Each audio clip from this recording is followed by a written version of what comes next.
Hi everyone, welcome to episode 44 of SAMA. During each SAMA episode, we invite an expert to discuss matters area of expertise. Today we are very lucky to have Dr. Carolyn Dean to talk to us about the importance of magnesium in our diets. Carolyn is not only a medical doctor, also a naturopath, herbalist, acupuncturist, nutritionist, lecturer, consultant, author, inventor, entrepreneur, and a really nice person.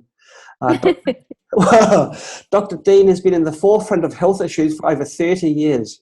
She has authored and co-authored over 35 books, including the Magnesium Miracle, IBS for Dummies, Hormone Balance, Death by Modern Medicine, and 110 Kindle books. So welcome to our SAMA, Carolyn. It's so great to have you on. Oh, thank you so much, Sam. Magnesium. How important is it, magnesium? I knew as a child magnesium is important for vehicles, for the wheels. Really? Absolutely. What does it do? Well, mag wheels. Mag is the magnesium. It's like a wheel that looks like it's made out of aluminium. The molded wheels. Really? Don't they have didn't know. Oh, you're too busy studying for your doctors, getting your diplomas and. Yeah. Oh, that's interesting. Because I know in Japan, some of a Japanese magnesium company approached me, and they were telling me all the amazing things they were doing industrially with magnesium. But then they got interested in magnesium for health, so they wanted to work with me. But I'm pretty much a loner.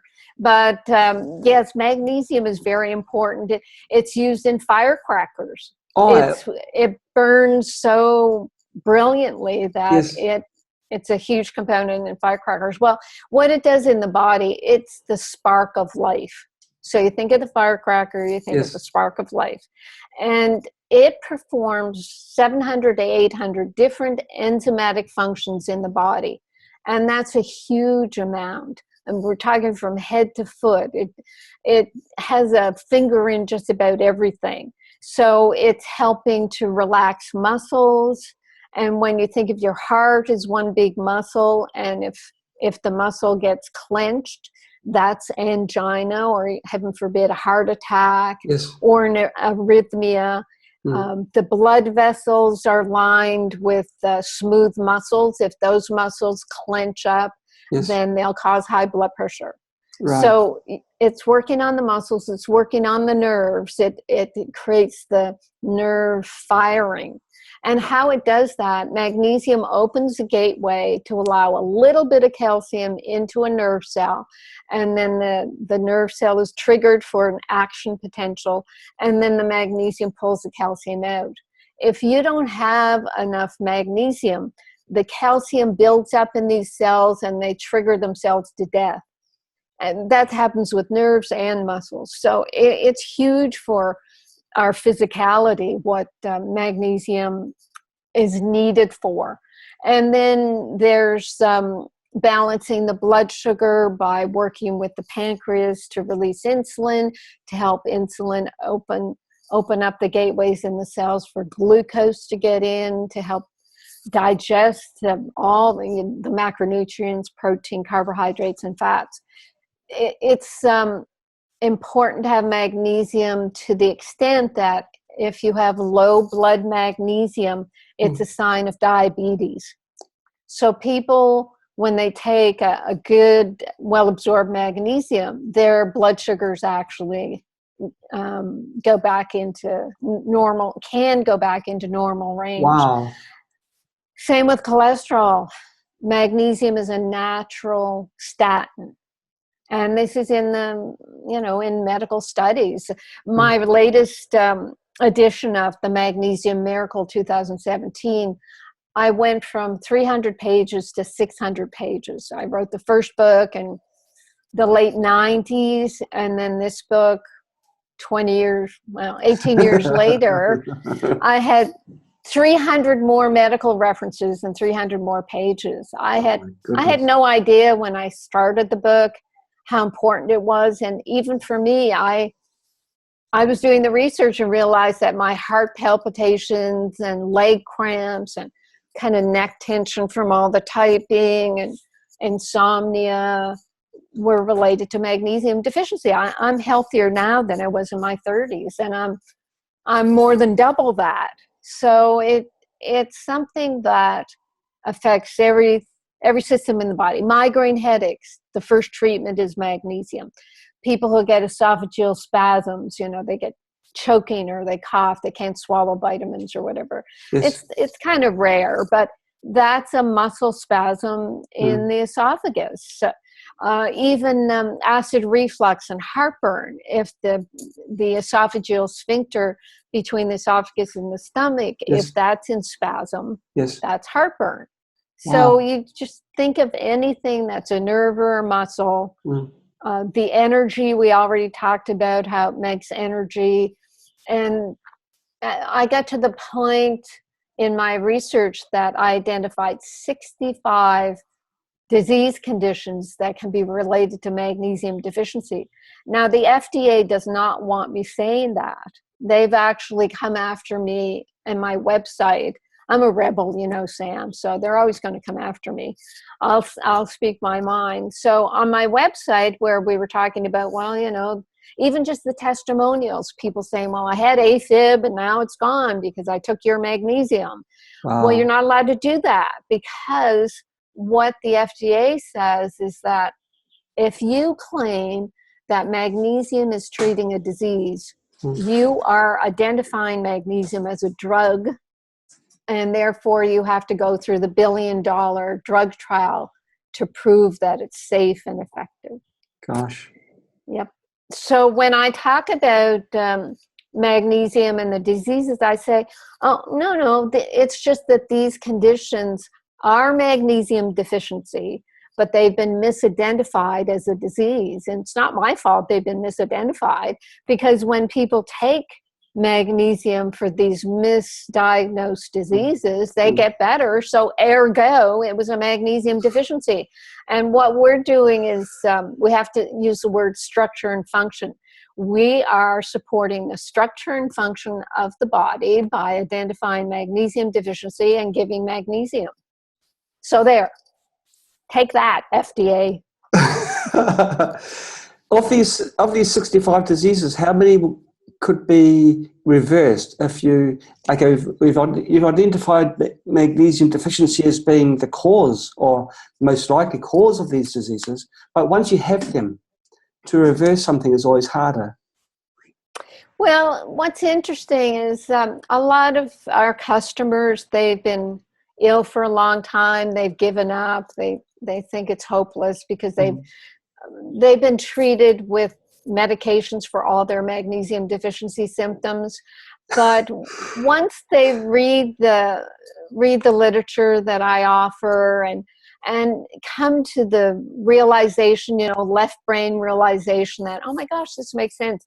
And then their right brain takes over and they say, man, that my intuition tells me I better take magnesium. And they just take it and they feel better. And I do have other minerals. I just have a couple of products. I've made it so convenient for people that it's just a couple things you need to get your building blocks. And once people start feeling better taking magnesium, it gives them a new lease on life. It gives them hope. And then they start doing better on their diet.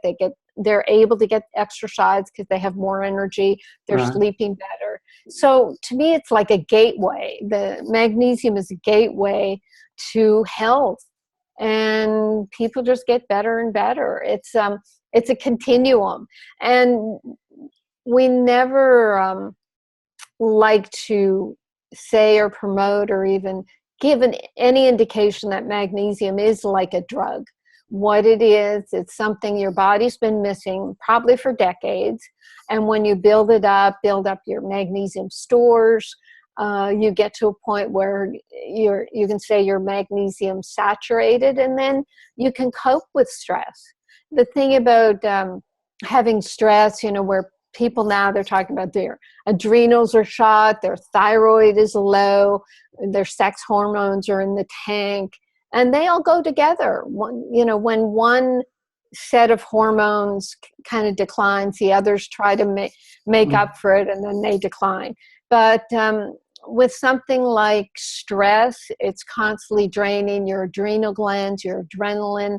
If you don't have magnesium to build your adrenaline back up, magnesium and vitamin C and good hydration and rest. One of the blogs that I wrote about these, poor people with adrenal fatigue or even chronic fatigue is called lying down therapy. You've got to rest. A lot of especially women who are trying to fight their way through chronic fatigue, they'll Yes. just think, I can power through it. I Yes. powered through pregnancies and Mm. working and taking care of the whole family, including my partner who doesn't do anything, and I'll power through this. But there's a certain point where you really have to just lie down and rest and take care of yourself, and take your magnesium and your other few nutrients that will build the body. And I know you're going to get to the question, but we talked about how diet really isn't helping people because the soil is depleted. How did you know? That was going to be my next question, because some countries are low. I know New Zealand is low in iodine, and other countries are low in other minerals. Yeah. Well, yes, there are countries like Africa. There was big studies showing how low they were in selenium in the high AIDS incidence countries, and selenium is important for the immune system. Well, when you look at agriculture, the farming practices have taken minerals out of the soil. And they haven't been replaced. That's all.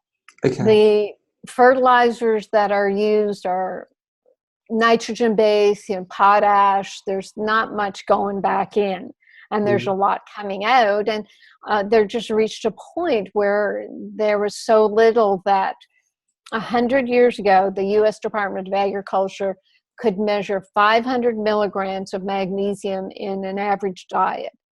And now we're lucky to get 200. So from 500 to 200, you need 500 or 600 a day to deal with the stress. The RDA of magnesium is said to be like 350, 400. That's not even enough to meet the daily requirements. So it's not in the soil. I see this over and over again. I'll get customers talking to me about, well, I'm drinking 40 ounces of green drink a day. I'm eating raw. I eat vegetables until they're coming out my ears, but I have heart palpitations and leg cramps. Yes. And they take magnesium, and the Remag that I have, within a couple of days, they say, oh my gosh, all my symptoms are gone. And they're quick. That fast. They are quick to respond because they are clean. They are eating well. They're just missing their minerals. Gosh, just missing that little supplement. Well, the essential food. Gosh, I've forgotten my other question. You didn't. I was going to ask you about the different countries. What foods are naturally high in magnesium? Are there any foods that you can? Well, if it's in the soil, then deep green leafy vegetables, nuts and seeds, cacao is high in magnesium. So you can make a dessert with a huge heaping tablespoon of cacao, a couple of tablespoons of coconut oil, maybe a little bit of a sweetener. I use just like sugar. And you take a frozen banana, a little 2-inch piece of frozen banana. Yes. Roll that in that mixture. Yes. And you've got a nice coated. It solidifies because of it's frozen. Yeah. And you've got a nice little treat. And that's of course, coconut oil is awesome because it has antifungal and anti-everything properties. And the cacao is high in magnesium and other minerals. Seaweed is high in the ocean. You've got 3 times the magnesium as calcium. And you know, there's this whole calcium magnesium business, which I'm sure you're going to ask me about, where the the mineral of, you don't need me, do you? no, the mineral of choice this past 2 decades has been calcium. That's all doctors. Oh, you have to take. How old are you? 45. Okay, you better start taking calcium. Yes, yes. So what happened, and I think it was out of New Zealand, Boland, Bolland, he's done a half a dozen studies, and they all culminate in showing that women who are simply taking calcium supplements are getting heart disease. They're at a much higher risk for heart disease because they're calcifying their arteries. They're calcifying into gallstones, heel spurs, kidney stones, and the calcification of their carotid arteries, their heart coronary arteries, their kidney arteries. So they're becoming calcified because what magnesium does in the bloodstream and in the soft tissues is it solubilizes calcium. It will melt calcium out of the soft tissues and direct it to the bones and teeth where it belongs. Right. And magnesium is necessary to make the bones more pliable, less brittle. Like if you just had a pure calcium bone, calcium carbonate, like a piece of chalk, you drop that chalk, it'll shatter. Yes. And that's what's happening to women now who just take calcium. Their bones are too brittle and they shatter. The bone drugs like Fosamax make the bones brittle and they shatter. Yes. So it's very important for the bones. I've heard stories of heart attack patients when they get put into the ambulance. They have some drops of magnesium under the tongue for sublingual. That's awesome. I know there have been studies where they run a magnesium IV in the ambulance as soon as they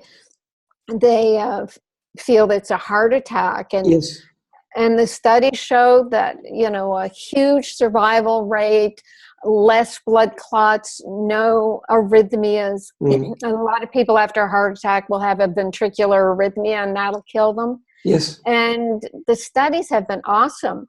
But because the drug companies were afraid of magnesium, they did studies using magnesium compared to drugs. And instead of giving the magnesium straight away, they waited 24 to 48 hours. And then they said, oh, it doesn't work because they didn't do it right. And then that result became became the law in medicine. Horrible. Gosh.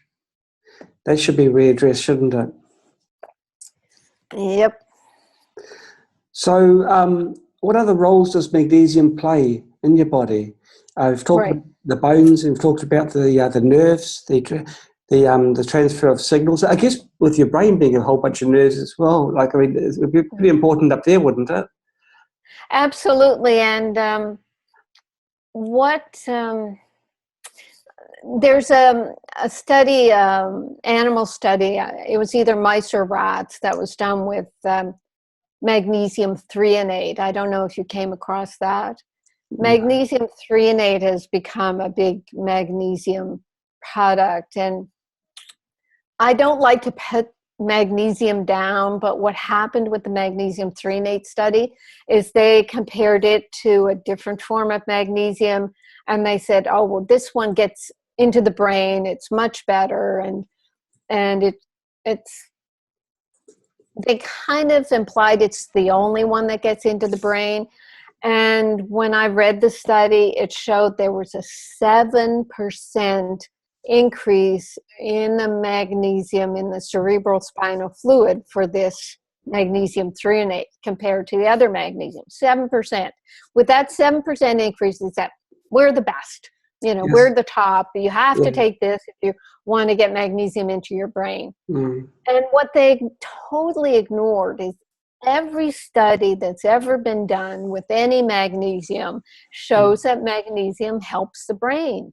Yes. It's not even magnesium oxide, which is only 4% absorbed. And it's not that the magnesium oxide, the big compound, gets into the brain, or even the magnesium threonate. What happens with magnesium compounds is they break down, like our product is magnesium chloride. So we stabilize our magnesium as an ion, and chloride is over here. And the magnesium ion can get anywhere. It is so tiny. We call it picometer in size. So these tiny stabilized ions stay stable long enough that they get right into your cells, into your brain, cross the blood-brain barrier. Whereas if it's not stabilized, magnesium is such a reactive substance, it's always binding back up to either the oxide or anything. It'll just bind up and not be available to get into the cells. Right. So that's what we're looking at, is this new technology that I'm working with. I told you I was the poster child for magnesium deficiency, but I'm also the poster child for not being able to take magnesium because of the laxative effect. Oh. So there I was, I did the research for the book, and I said, oh my gosh, I have magnesium deficiency. I started taking magnesium, and boom, I had the horrible laxative effect. I couldn't take anything. And for 10 years, after I wrote the book, and I was doing a lot of work with magnesium companies, and I was trying to get a company to make a non-laxative magnesium. And they said, oh no, it's too expensive, it'll cost too much, you have to do a lot of patient education or consumer education. So they wouldn't do it. So finally I did it, and that's what I'm working with now. And it's a huge breakthrough, because most therapeutic magnesium, when you try to use enough to make a difference, either to break through the severe magnesium deficiency or break through all the side effects of the drugs or the surgeries, etc., you have to use large amounts. I had to take 1,200 milligrams for my heart palpitations. Wow. And as I said, the RDA is like 350, 400. And this was at a time when I would take a new multiple, for example, and there'd be 50 milligrams of magnesium in it, and I'd get the laxative effect. So it's a huge, huge breakthrough, from 50 milligrams to be able to take 1,200 milligrams. And I don't know if it'll ever, I doubt it'll make mainstream, this type of thing, because mainstream is so conditioned to drug-based medicine that they just won't look at the fact that, wow, if you can take enough magnesium, you can get rid of so many magnesium deficiency symptoms that, we could all be dancing like a kid again. But that's how important it is, or how much we need magnesium. For one thing, 80% of the population is deficient. So if you think about 8 out of 10 people who go to a doctor with symptoms that could be magnesium deficient, and they could be treated with magnesium instead of a drug, I mean, it's monstrously huge. And instead, what happens? We get someone who's very stressed out. They go to the doctor, their blood pressure is a little elevated. The doctor says, well, look, you've had this before. Let's put you on a diuretic. You're developing high blood pressure. The diuretic drains out their potassium, their sodium, and their magnesium. But we don't measure magnesium. In an electrolyte panel, we do not measure magnesium. So we ignore magnesium, that's deficiency that's created by the diuretic, and the stress alone means that the person was magnesium deficient. They go back to the doctor in a month, their blood pressure is worse because they're more magnesium deficient. So the doctor says, oh, we caught your blood pressure just in time. Let's give you 2 more blood pressure drugs. We'll beat this. Let's get it. So they give it, actually one of the drugs is usually calcium channel blocker, because they know calcium is a problem, but they don't know that magnesium is a natural calcium channel blocker. So now you have 3 drugs. You come back in a couple more months for blood tests to make sure the drugs aren't harming your liver. And all of a sudden, your cholesterol is elevated because you're losing magnesium, and so you lose the natural statin. Your blood sugar is elevated because you're losing the benefits of magnesium to help balance your blood sugar. So you're put on 2 or 3 more drugs. You're on 6 drugs now, and you're on your way to heart failure. Yes. Yep. All thanks to drugs. Yay. Well, that's the business model. Keep them coming back. Keep them coming back. Now, I wanted to ask you a question. I'm sure you know I'm going to ask it, but I'll ask it anyway. Now, you're using a magnesium chloride, which is an ionic form of magnesium. Ions being basically single molecules, that's the smallest you can get. Now, my question is this, and I'll word it this way. Many people realize that if you put a rusty nail or a few nails under a citrus tree, the tree will draw up the rust, the ferric oxide, and it'll put it into the fruit, and the plant also grows extra fast. Now, can you do a similar thing with magnesium? Can magnesium become more bioavailable by putting it into the soil in the form of magnesium? Epsom salt. Well, Epsom salt, that's been used as a fertilizer. I live in the midst of golf courses on Maui. There that sounds dreadful. 18 golf courses in Maui, which is great because it maintains the green space. But anyway, there's the trucks that go along Sunday mornings. I walk the golf course every day, about 4 miles. And so straight away, as soon as I saw that, I went to the barrels that they're using. And they're all minerals. And the biggest barrel is magnesium. Wow. So magnesium you think of chlorophyll, right? Yes. The chlorophyll molecule, what's in the center? Magnesium. And chlorophyll is to hemoglobin, and chlorophyll is to plants as hemoglobin is to humans. What's at the center of the hemoglobin is an iron mineral. So anyway, magnesium is absolutely necessary for plants, and yes, good farmers replace magnesium into the soil. But what has to happen with minerals is you have to have worms and bugs and different things to chew up the minerals, break them down into the ionic form, because the plant rootlets, the little tiny rootlets, they are picometer in diameter. Yes. So they will only allow picometer size minerals or ions. I don't know. That's a good point. Is it just ions they're taking up into the plant body, and then we eat the plants and we get these minerals. And plant-based minerals or food-based minerals are a lot easier to digest than non-ionic nutrients. For example, I only recommend 600 milligrams of magnesium a day. Okay. I also recommend 600 milligrams of magnesium, so it's a 1-to-1. But the RDA in the U.S. is 1,200, 1,500 milligrams. Twice, 3 times as much. And what's happened there is we become more calcified because we don't have enough magnesium to dissolve the calcium. But we can usually get our calcium in the diet if we are able to eat dairy products. And just to show you how well absorbed minerals are from food, if I go on a yogurt binge and buy a whole quart of yogurt and eat it in a couple of days, I start developing a little jump in my heart, which reminds me, oh my gosh, I've absorbed too much calcium based on my daily magnesium, so I better take a little more magnesium. So it's those types of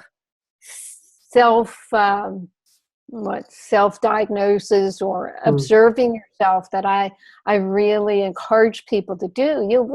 You cannot leave your body to a doctor who's going to spend 7 minutes with you and doesn't know anything about nutrients. You cannot leave them to make the choices to just give you drugs when you have a nutrient deficient symptom. And what a lot of people put so much faith in doctors. They think, well, when I go to my doctor wants what's best for me and it's going to keep me healthy. Well, that's not their job. Their job is to find a disease and give you a drug. And a lot of times it's just the only thing that they know to do. So they give you a prescription and then you think, oh my gosh, I guess I must be sick, or the doctor wouldn't have given me the drug. No, the doctor gives you a drug because that's the only thing they know how to do. Gosh. But in medical training, you were saying before the seminar started again that it was highlighted that they didn't know the importance of magnesium because it was involved with all the different steps. Mm-hmm. But No, everybody was asleep during biochemistry. You see, the 200 hours in med school biochemistry, it was all there, but nobody paid attention. And there were no doctors who came in and said, see these steps that show that magnesium is needed for energy. When your patient comes in and has no energy, tell them to take magnesium. And what happened with magnesium, getting back to the absorption and this magnesium oxide business, most of the original magnesium studies were done with magnesium oxide. It's only 4% absorbed. So it's an awesome laxative. 96% if it goes out through the urine and the bowels. yes. So that's what doctors know about magnesium. Oh, it's a good laxative, or it's an antacid. It'll neutralize your stomach acid. So they have no knowledge of it as a necessary nutrient. They also know about high doses of magnesium citrate, 3,000 to 5,000 milligrams to flush you out before your colonoscopy. Whereas the daily amount, 300 to 600 milligrams, is 1/10 of what they're telling you to take. So they think of it as a laxative or an antacid. And even when patients ask, well, shouldn't I be taking magnesium? No, it's a laxative. Forget about it. Yeah. Is it possible to make a magnesium colloid that is using water and applying a potential across 2 magnesium rods? Right. We do that for silver, and you get the particulate size very small. Yeah. Right. Well, the colloids are like a conglomerate, so they're not going to be absorbed cellularly. They have to be broken down into ions. So I haven't done that, so I don't know for sure. I know a lot of people will put the magnesium chloride in distilled water till it's kind of super saturated and call that a magnesium oil. That's what I was working with before I created the Remag, to try to rub onto my skin as much magnesium as I could. But to me it was very irritating. I would get rashes and I just couldn't get enough on my skin. But because of the laxative effect, there was many years ago, for many years, people were saying the only way to get enough magnesium without the laxative effect is transdermal. But they could never get transdermal that would give you enough. With our Remag, because it's 100% absorbed, we have a Remag lotion, and people swear by that. I have one case of a customer who said her 90-year-old mother with rheumatoid arthritis refused to take any supplements. She just had to keep with her drugs. So her daughter got our Remag lotion, squirted it all into her body cream. Yes. And her mother would put on this body cream religiously. And over a period of 6 months, her blood tests improved to the point where she no longer has rheumatoid factor in her blood. Her doctor is You just can't believe what's going on. Mm. Her rheumatoid nodules are going away. She's feeling so much better that she no longer talks about wanting to die and meet her husband in heaven. So He can wait. this is a total blind study where this woman didn't have a clue what she was putting on her skin. Gosh. Okay, so just for our viewers, transdermal is when it gets absorbed through your skin. Are you saying, Carolyn, that you can add Epsom salts to a bath and the magnesium does get absorbed by your body? It does, absolutely. There are a few small studies that show that, but then there was this 2017 study that they took all these studies and said, no, it doesn't work. And it's just crazy making, because everybody who I tell to use Epsom salts baths feels better. I've been on the phone with people. This one young teacher, he was having panic attacks, and he said, I can't talk to you right now, I'm having a panic attack. Really? I said, okay, you have Epsom salts at home? Yes. Go to your bathroom, put water in the tub, put in a couple cups of Epsom salts, put your feet in it, keep me on the phone.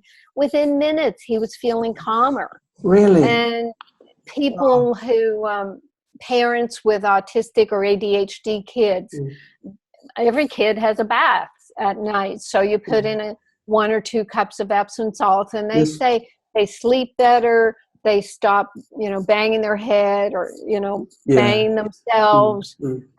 They're less irritable and cranky. They're more focused. I mean, that's, again, is a blind study, because the kid doesn't know what they're taking or doing.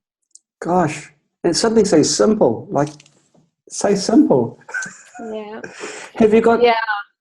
Well, I'm glad, let me just say, Sam, I'm glad you brought up the Epsom salts, because that's kind of where I will first start with patients, clients, customers, or if people will say, well, I'm on these 10 drugs, I'm afraid to take magnesium. It's, oh my God. Okay. Remember, your grandmother used to use Epsom salts. Do some Epsom salts. And then that gets them, feeling better, and they're not so afraid to take magnesium. Gosh, but Epsom salts, is it poison? Can you eat it? Epsom salts? If you get food grade Epsom salts, you would have to get food grade. Yes. It's a magnesium sulfate, and people, I suppose people can take it by mouth, but don't tell the FDA I told you to. No. I don't know. A secret sus between you and me and 12,000 Facebook viewers. Yeah, right. Yeah, all these things, the magnesium chloride, if you put anything in your mouth, you have to be sure it's food grade. Like with our product, it has to go through like 3 or 4 different tests along its production line to make sure there's no contamination and there's what we say is in the bottle. So the FDA has, they're important for people, for companies to be guided to make sure that the products that we're making are safe. Yes. And we don't know the safety of something that you're making in your kitchen. So I could never tell someone, yeah, go and mix that up and take it and you'll be fine. That's, quite inappropriate. Okay. But are there any safe things that people can do? Like, okay, we've got the Epsom salts. Is there anything else? We're getting close to the end of our summer. Anything you'd like to sort of leave with our viewers? Well, what I do start out with is asking people to drink enough water. Yes. When you're taking minerals, like I have my Remag, and there's Remite, which is a multiple mineral. When you're taking minerals, the way they work in the cells is they pull water. You've got your cell, the mineral goes into the cell, and it pulls water behind it. It's osmosis. Sure. And then the work of the cell is supported. So if you're dehydrated, the minerals won't work, and you won't feel, you could even feel worse because you've got too many minerals and not enough water. So we start our whole protocol with water, and you take your body weight, your body weight in pounds, cut that in half, and drink that many ounces of water a day. So say you're 100 pounds, then you're going to drink 50 ounces of water. And you say either quarts or liters. Each quarter liter, you put a quarter teaspoon of a good sea salt in it. And you drink that through the day. With our minerals, they're liquid. You put those in the water and sip that through the day as well. Yes. That's another thing about magnesium. If you take a magnesium and just say, oh, I want to get it all done right now, and you take the full day's dose at once, well, that's going to overload your cells, and the rest of it goes out. We call it the fail-safe of magnesium. And just a quick thing on that. Humans grew up by the ocean. The ocean water has 3 times the magnesium as calcium. So we weren't getting enough calcium. So vitamin D was created to grab calcium and keep it in the body.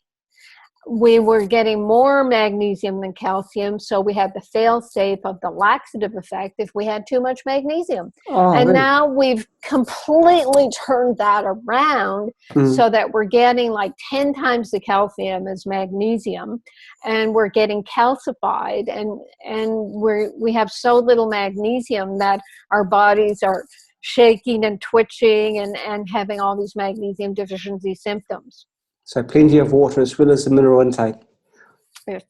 Wonderful. Carolyn, thank you so much for coming on our show. You know, with this discussion we've had, I see the energy and the vibrancy that you have. You must have been a real live wire when you were younger.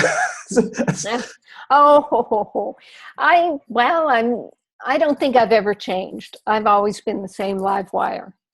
Really, I always, yeah. Good on you. Good on you. Wow. Well, thank you so much for coming on this show. And thank you, viewers. Thank you. And thank you, viewers, for watching. Okay. Bye-bye. Aloha. Aloha. It must be wonderful in Maui. You've got beautiful, I mean, what I've seen, and they've had films there as well. There's, what is a cartoon? But there's that's a picture of the tropical paradise. Oh, yeah. I mean, I can... with 18 different golf courses. Yeah. Let me show you out my window. I'll have to... Oh, palm trees, blue sky. And I can see that through the blinds. Yeah. Oh. We got it all. Okay. Everybody, what we're seeing, everybody, is it's a view of paradise. Oh. And the ocean is just down there. Wow, so close. Yeah.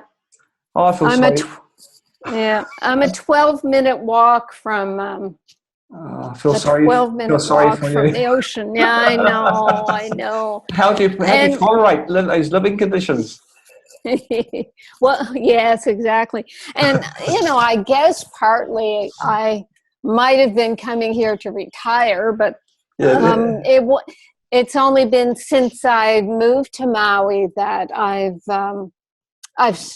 really gotten involved with helping people with their nutritional supplements. Yes. There's some questions which came through.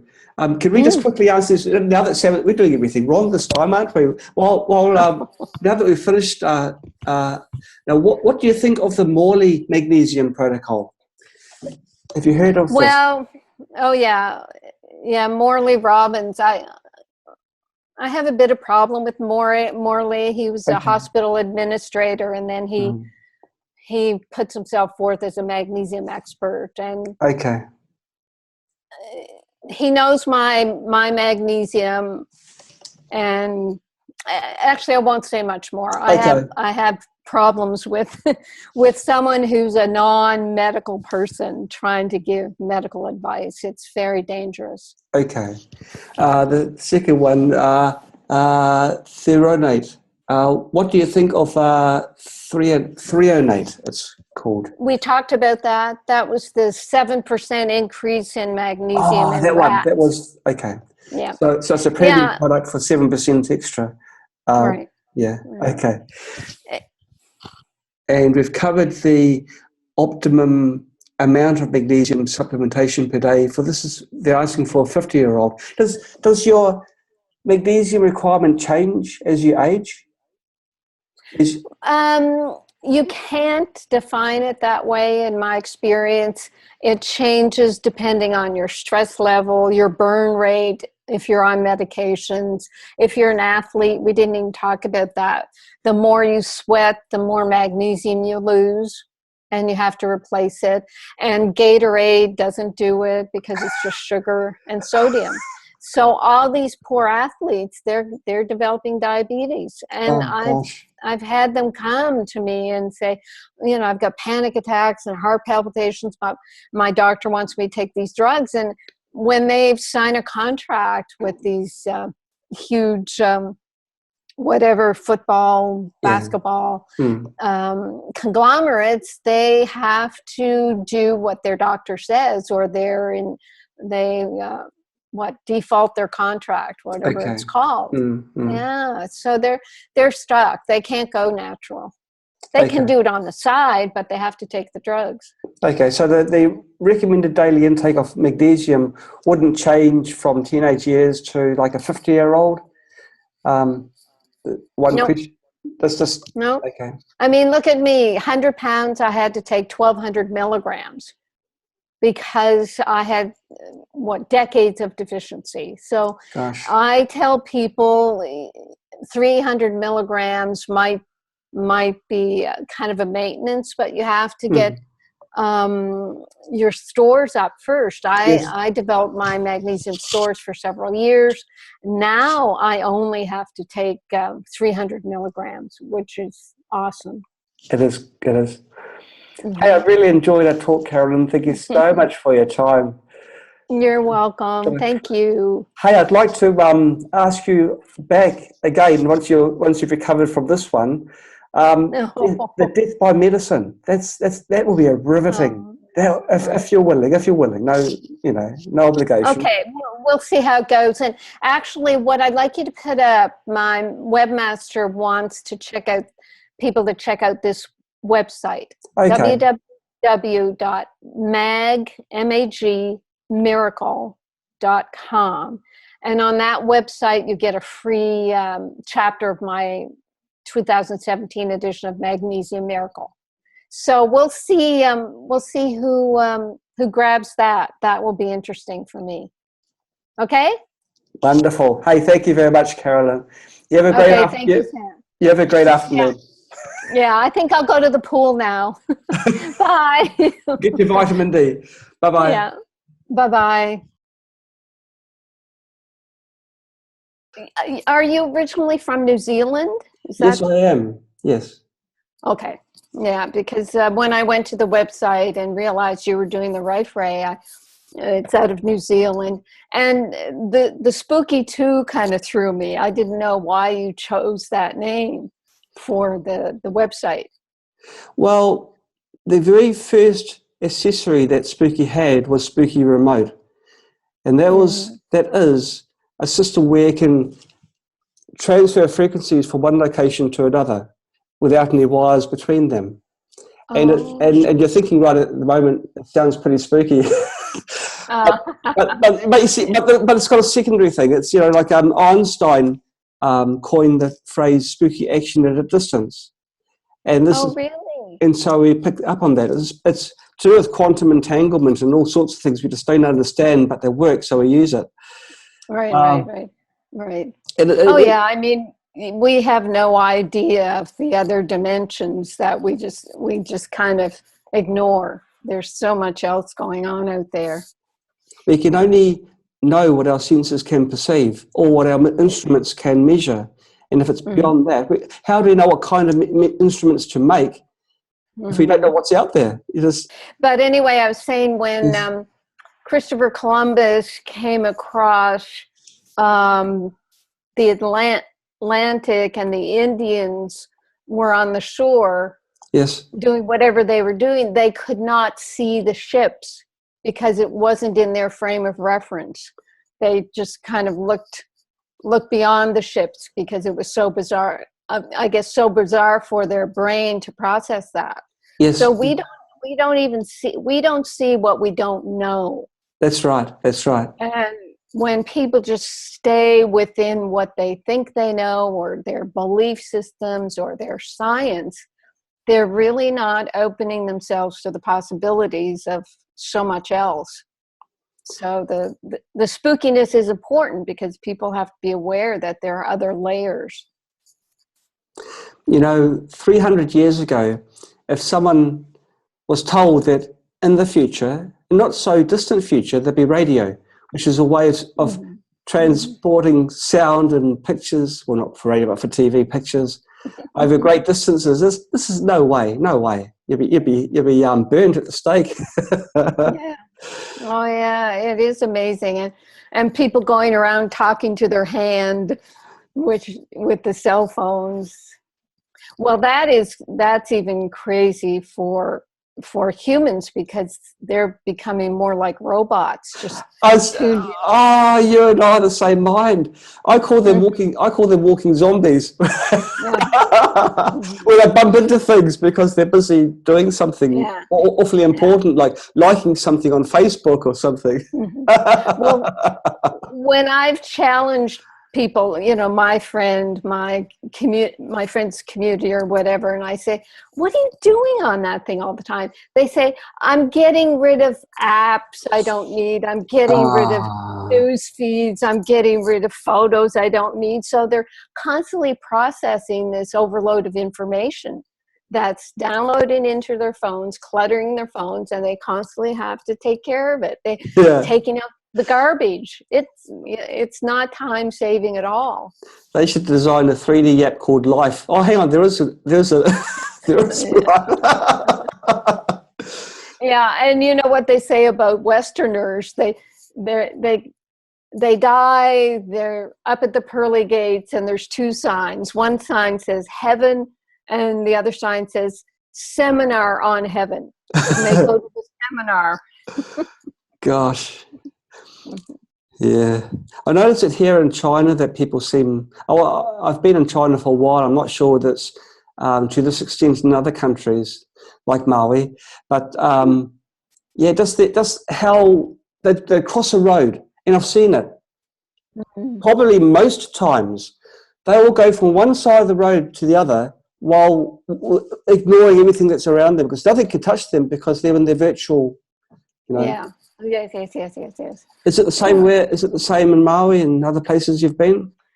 Oh yeah, on Maui I live like a 15-minute walk from a boardwalk that goes in front of 5 hotels, and they're nice hotels. They're not high rises. We kept them to about 5-6 stories, so they actually fit into the environment. So anyway, I walk along, and there's this big lineup for Starbucks coffee. Everyone's standing in line looking at their phone. And the ocean is right there, and they're not even looking at it. This is how bad cell phone technology has made our brains. And the coffee. They're in an environment where they should be energized just by the ocean and nature, but they still have to have their morning coffee. Which depletes their magnesium. Cell phones have only taken their grip on sanity over the last few years, really. I wonder, at the rate of decline, sorry, I shouldn't use the word decline, at the rate of advancement, I wonder what it's going to be like in another 10 years. That's how advanced. I mean, they're talking about having embedded electronics, so you don't even have to look at your hand. You can. It'll be chipped. It'll be in our brain, definitely. People are going to beg to be chipped so that they can just, tap the side of their jaw or whatever and start talking to someone. They're going to want to be chipped so that they don't have to remember their passwords, all the written form of literacy that they're totally rejecting, so that they can just be a digital body. We talk about it in terms of my husband does a lot of work on media and communication. He was the archivist for Marshall McLuhan.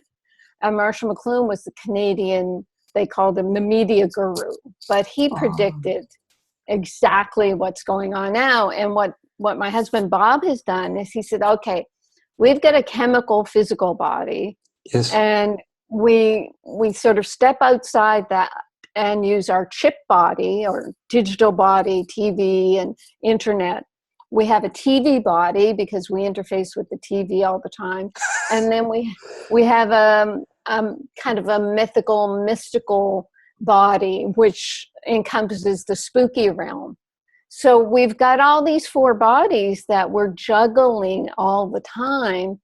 And this is partly what's driving people crazy, because they can't keep track of it. So we know what's going on. We know what's going on. It's okay. And then I take care of the physical body with my health information and my products. I had to move to the stage of products because people, they can't eat information. They can learn what's going on, but they're so stressed, so overloaded with information that they get burnt out, stressed out, and then they do require some physical nutrient support to deal with it. I was making the theory just the other day that I think autism is these kids who in the womb, because the ears are open in the womb, they hear all this cacophony, is it, or cacophony, and they shut down. Yes. They shut down even before they're born, or they want to they're close to shutting down, and then the vaccines and the toxins and the antibiotics really just put them into a shutdown mode. Yes. But I think autism is a creation of our digital landscape. Gosh.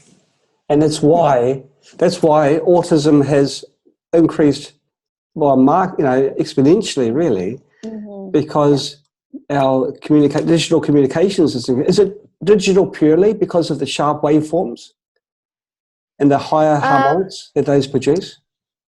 Well, when you there are many levels to it. What Marsha McLuhan said was girls don't get as much of this ADHD and autism because they do a lot of fine work, or they used to, Yes. sewing, knitting, they're not sort of out bouncing on the trampolines or doing sports, but there's something about eye-hand coordination that's involved as well. There are a lot of things involved, especially when you think that after certain children get their vaccinations, they just disintegrate, and others don't. I mean, that's the reason why medicine says, well, vaccines can be harmful because they're not killing everybody. Wait until they kill everybody, and then we'll have proof. So we've got a really crazy situation where nobody's looking at the accumulation of the epigenetic factors that will create this ease. If vaccination takes one life or destroys one life, that's one life too many. Like you'd know, Carolyn, if in so-called alternative medicine, if a supplement caused the death of one person, the company that company will be closed down. The company that produced that supplement. But yet we see it all the time with drugs, and it seems like it's a different threshold. The bar's not set the same level. Right, yes. I covered all that in one of my books called Death by Modern Medicine. Have you come across that? Yes, I have. It's one of my favorite books. And, all the drug companies do, along with the FDA. The FDA has to be paid a certain percentage of the money put into a drug trial. So they're all complicit in making sure that drug trial goes as well as possible for the drug company. So they're in a business. They're in it to make money. They're trying to overlook the drug side effects, and somehow they've convinced themselves that people need drugs, so we have to make these drugs, and it's too bad they have side effects, but we have to put up with them. Not for 1 minute looking at the safer alternatives, because the safer alternatives can't be patented and they won't make money. So people just in the public, they just don't seem to be able to cope with the fact that medicine is that blatantly commercialized. I just spoke the other day to the Rotary Club here in Maui, and I said to these people, look, you're probably retired or semi-retired professionals and business people. You've done well, and now you're giving back to the community. And what did you do when you specialized in your profession or your career? You left everything else to other specialists, your car to your mechanic, etc. Your health, you left to your doctor. And it would be okay if that was a Marcus Welby. I don't know if you know that name. It was a TV show back when I was growing up. And it was the family doctor who came to your house and knew exactly what was going on. Yes. And yes.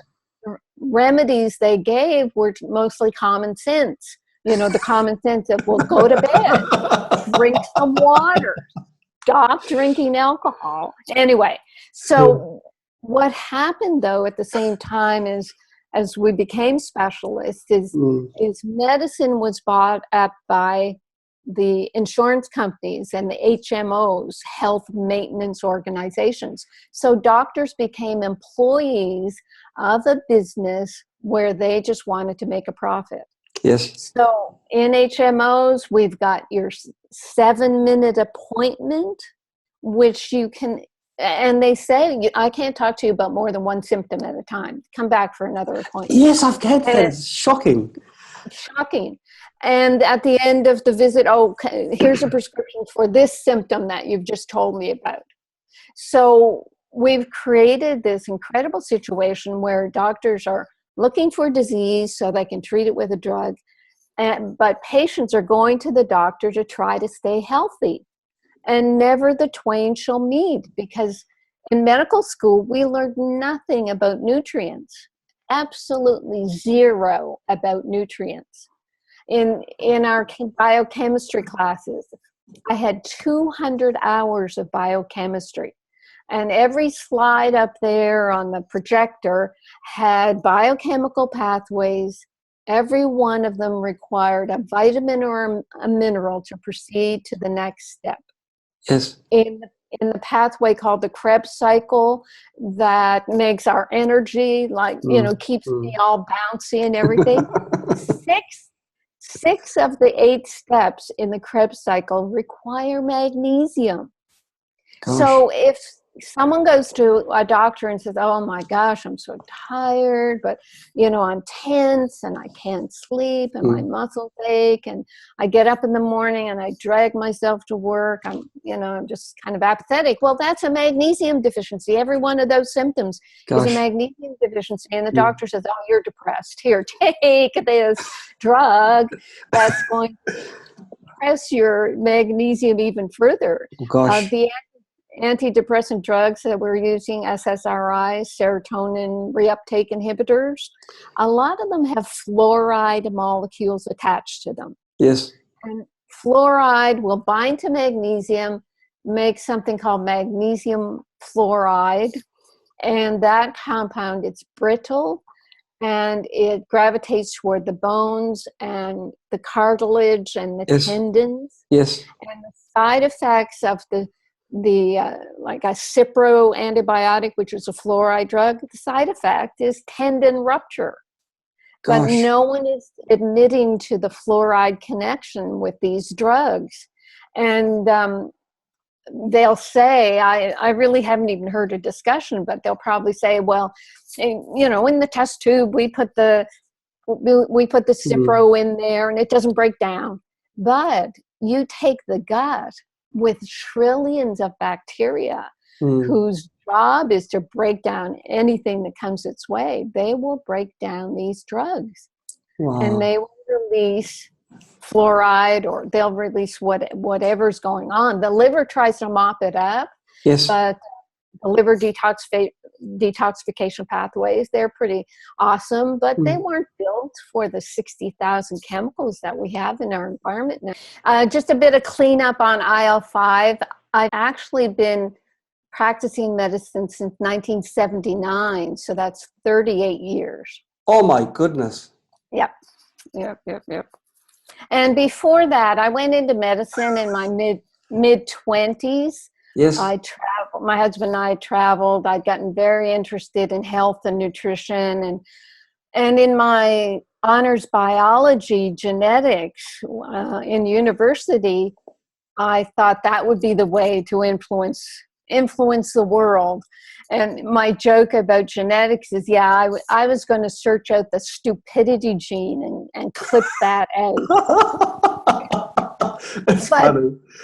Before I got there, I think I was in my third year of my my Bachelor of Science, and a couple of guys in one of my biology classes said, "Oh, did you get accepted?" And I said, "Well, I feel pretty accepted, what's up?" And they had just gotten into medical school. Now, these were two young guys, probably 19 years old, and they were going to be doctors, and I was horrified. And I said, "Oh my gosh, you're going to be doctors? That's terrible." Yeah. So I marched over to the Dean of Medicine office at my university, and who was there but my high school guidance counselor, Miss Elliott, who in my whatever aptitude test, they said I could be an executive secretary or a nurse, right? So this was, hear me being one of the top 3 students in high school. I was a vice president of the student council because girls couldn't be the president. This is in the 60s, and I said to her, you better fix this, because they should have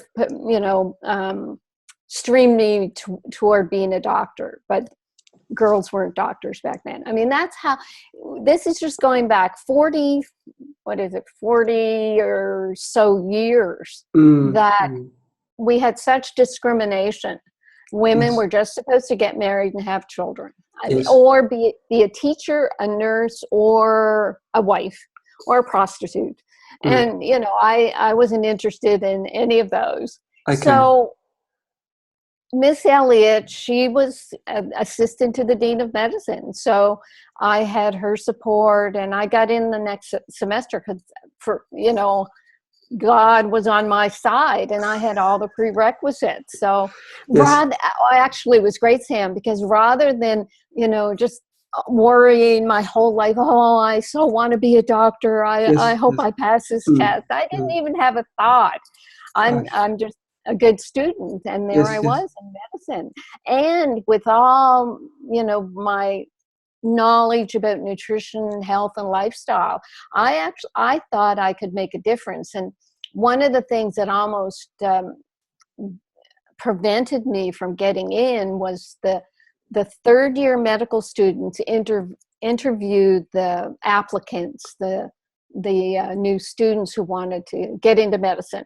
And they thought I was too naive about medicine. They thought I was like a Pollyanna. The words were, she thinks she can make a difference. She thinks she can actually improve medicine. She's going to be rudely awakened. And that's what these poor third years, that's what they had come to. They were so cynical and so beaten down. Well, they still had the stupid gene in them, didn't they? Yeah, they still had the stupid gene. But anyway, that's all water under the bridge. Here I am now, 50 odd years later. But you've got such a positive energy. Yeah. Well, we won't do the maths. But you've got such positive, and you probably, back then you would have had the energy of youth to compound with this energy that so they would have seen you as a Pollyanna. But when you watch a Pollyanna film, she's a girl that just you couldn't put her down. She kept on bouncing back up again. Right. So isn't that a positive? That's a positive, surely. And so I know. I know, but in medicine, the way they train doctors, it's hospital based. Everybody's got a problem. The attitude of doctors back then was, don't get friendly with your patients. Right. I was caught sitting on the bed of one old fisherman. This was in Nova Scotia, Canada, so it was Yes. the sea coast. So I was sitting on the bed of this old fisherman getting his history. Now, the thing of it is, I was going deaf at the time. I have a hearing condition. And I had to hear him. But when the clinician came by with the rest of the students, he started admonishing me about sitting on the bed of a patient. And then a little while later, we were at the bed of this like a 25-year-old young man with a condition called ankylosing spondylitis. Oh, gosh. And that's a condition where the spine just, it gets rigid. Solid, and the bones, the calcium. Yeah. Grows, Yeah. And this clinician in front of this young man just sort of read his death sentence. And I was just appalled. And I said to this Dr. Yabsley, I said, actually, I'd like to talk to you after this session. And I just lit into him. And, you know, I'm not a big person, so they just kind of made a joke of it, you know, don't get in the way of Dean, you know, she'll come after you, ha, ha, ha. Yeah. So it, you know, I had my say, and I would speak up. You'd have lost your Pollyanna label then, wouldn't you? Yeah. Well, I mean, medicine is crazy. Actually, I was just reading one of the Medscape forums talked about, would you let your patient call you by the first name? Now, here it is, 2017, and some of these there were like 800 replies to this editorial.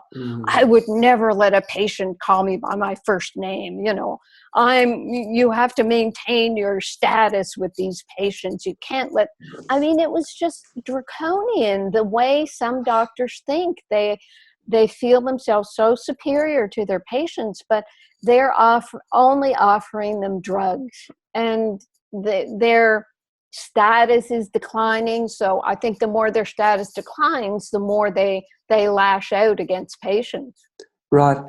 Before SEMA officially started, we started talking about the training that doctors have in nutrition. Yeah. And oh gosh, yeah. Can we cover that again? Zero. None. It's just impossible to imagine that this day and age there's no nutrition training. And what happens then is the public, because of the internet, you can get any amount of information on the internet, and a lot of it is contradictory. People don't know where to turn. I ended up, with my different newsletters and online wellness program, people just started to say, look, just tell me what to do. I trust you as a resource. I just can't make out what's going on the internet. But yes, you will still have doctors saying to patients, it doesn't matter what you eat. I mean, my worst nightmare was in my internship. I was in Toronto by then at the Mount Sinai hospital, and all the chiefs of staff would interview the various interns. So I was sitting with the chief gastroenterologist. So there he was, way overweight, with a can of soda in one hand, a bag of chips in the other, and a bag of candies on his desk. So I said, do you think diet plays any role in gastrointestinal disease, doctor? And he said, no, not a bit.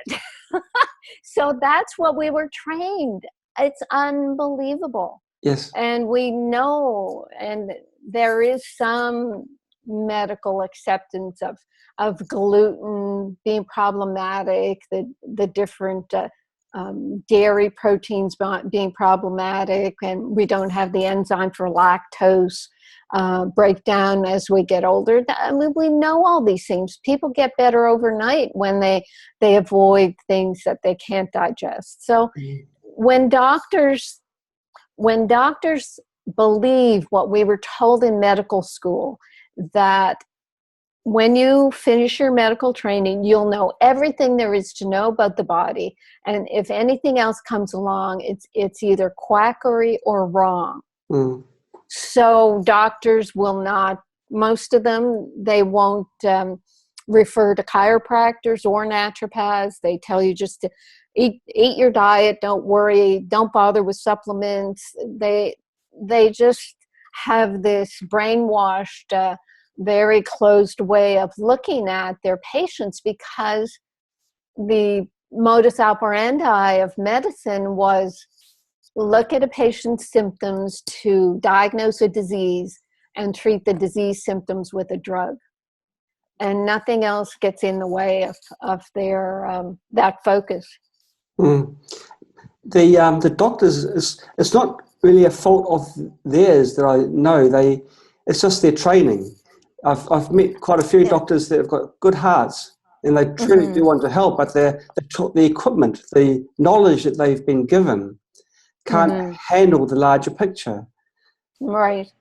And then when they get into practice, if they're not giving the same amount of drug prescriptions as their the average doctor, if they're not making referrals, if they take too long with patients, if they talk about alternatives, they start getting reprimanded. They do. I didn't know that. And, they get attacked. I was attacked in Canada because I said bad things about sugar on national TV. That's how bad it is for doctors who try to speak out. I'm not, well, I have a license in California now, but I don't practice there. I stay away from California. I live in Maui, and I have my online supplement business. So I just keep my license just to say, yeah, I have a license, But if I had a license and a practice saying the things I do, I would be attacked all the time. The way it is now, actually, because I was attacked about the sugar, and then they sent a plant into my office who accused me of refusing to give him a homeopathic remedy for his allergies. And under that complaint, I was actually, it was a kangaroo court that was convened 3 years after I left Canada. I went to New York to do AIDS and chronic fatigue research using alternative methods. Yes. So they had a kangaroo court. They pretended to take away a license that I hadn't had for 3 years, just so they could kind of keep the lid on alternative medicine. It's like, well, look what happened to her. It'll happen to you too if you don't toe the line. And that's how they keep doctors under the thumb, and prevent us from becoming mainstream in any way and promoting a non-drug protocol. Gosh. Yeah. Mm-hmm. Okay. Now the subject this week is magnesium.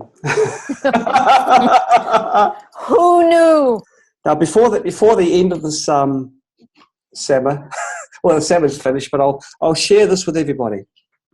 What we have here is an organite pyramid. It's made by Masaki, and it's a powered one. It's got